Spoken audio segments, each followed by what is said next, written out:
marha meleg van, én nem tudom, hogy bírjátok, de nekem teljesen végen van. Valamit ki kéne már találni, és azért mondom nektek, hogyha tudtok csütörtökön, 12-én, most július 12-én Róna faluba kimennénk este, és 7 órától lenne egy kis rockbuli. Jövő hétre már nem mondanak ilyen marha meleget, talán ilyen 26-27 fokok lesznek, és akkor a Róna út 12-ben, ahol az ilyen házban van, és csodálatos panoráma van nyugat fele, ott csinálnánk egy ilyen jó kis összejövetelt. Az adja az apropóját, hogy a szürkéjék, az olázoliék, azok most tartják az évente szokásos rocktáborukat Salgóbányán, és megígérték, hogy átjönnek egy pár zenekarral.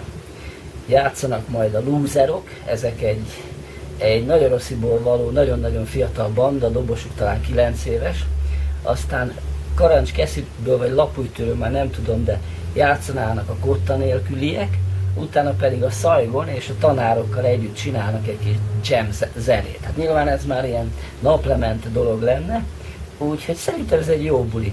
Gyertek, szeretettel várlak benneteket, belépődíj természetesen nincsen, valami büffét össze fogunk oda hozni, meg hát meg annyit mondanék, hogy ülőhely az csak korlátozott számban van, ott a hegyoldalban el lehet lenni, esetleg ha hoztak egy pokrócot, amire le lehet ülni, az hasznos.